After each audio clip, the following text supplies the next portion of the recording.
Hey guys, it's Sarah, and today I have a fun tag video that I saw recently on Elena's channel, which is Elena Reads Books, and it was just a fun little twist on a drinking game that I used to play a lot in college. It's called Never Have I Ever, and the way that it works is that everyone in the group kind of sits around in a circle and you take turns and you start off a sentence with never have I ever, and then you say something that you have never done, and anyone else in the group who has done that thing has to take a drink or a shot or however it is that you guys are playing it.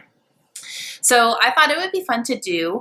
There's going to be 5 questions here, so I will say never have I ever something related to books or reading, and then if you have done it, you would either take a drink or a shot or whatever you want to do, or some people have been doing just holding up 5 fingers and then taking down a finger for everything you have done and see how many you have left that you haven't done. So I thought that was cute, but it's a drinking game. So if I were drinking right now, it's 8:30 in the morning. I'm not going to be drinking right now. But if I was, I would be drinking my favorite beer, which is Shock Top Honey Crisp Apple Wheat. So 8:30 tonight, I'll be drinking this. For now, I'm going to drink coffee. All right, so question number 1 is, never have I ever reread the Harry Potter series. That might be shocking to you guys because I talk about Harry Potter so much because they are my favorite books of all time. 100%, like, I don't even blink when I say that. But I've never reread the series. I'm starting to now because the illustrated editions are coming out, so I'm reading them with my daughters. So I have reread the first 2, but I have not reread the entire series as a whole, and it's kind of crazy to me because they are my favorite books, and I don't know why I've never thought to just go back and reread them and relive them. And definitely enough time has passed since I've read them initially that I could read them again, and it would almost be like reading them, not for the first time, but it would be like enough time has passed to where things would still be a surprise. I hope that makes sense. Question number 2 is, never have I ever read Stephen King horror novels.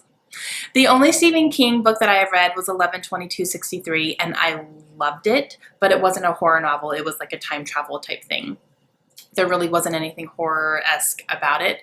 So I've never read like Misery or It or Pet Sematary or Carrie or any of his kind of older, really big horror novels, but I want to. So I actually want to ask for your suggestions where I should start with Stephen King. And he's just something that is so prolific that I really want to read some of his stuff. So I just don't know where to start. It's very intimidating. All right, next one is, never have I ever read an abridged copy of a book. So basically that is taking a really long or really heavy book and condensing it down and cutting a lot of it out, but you're still getting the same point across. And I just have never done that, and I don't really think that I want to. I think if I'm going to read a book, I'm going to take the time to actually read the original work and to just kind of make that decision to commit to it. And I do actually own a couple of abridged copies of books, but I'm going to be getting rid of them because I just, if I'm going to read a book, I'm going to read what it was originally intended to be. All right, next one is, never have I ever owned a series but the books are in different editions. So for example, I don't own a series that has some paperbacks and some hardbacks in that same series. If I have a series of books, they all have to match. I'm really, really weird about that because I'm gonna be looking at them on my shelf all the time. So if I have like the first book in paperback and the second book in hardback, it's gonna bother me so much. And I don't know why. Obviously it doesn't change my reading experience because the books are the same on the inside, but when I'm looking at them on my shelf, they have to match, like they have to. And the last one is, never have I ever been to a big book convention. Things like BookCon or BEA or anything like that. I have been to a book festival. When I lived in Tucson, they have a book festival every year at the university there, and that was fun, but I literally just went to get my Jodi Picoult book signed and then I left. So I didn't like stay and walk around or do anything, and I kind of wish I had, but I was unlimited on time.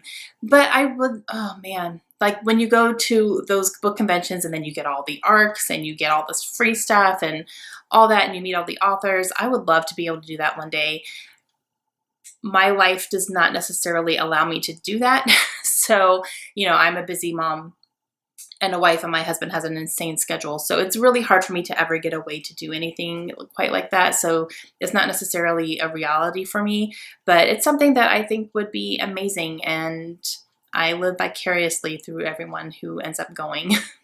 All right, guys, that is it for the Never Have I Ever book tag. Leave me a comment down below. Let me know what your answers were for these. Let me know if you have or haven't done any of these things as well. How many figures you're still holding up, how many shots you took. Come on, you can say it. And I will see you guys again soon. Hope you have a great day. Bye.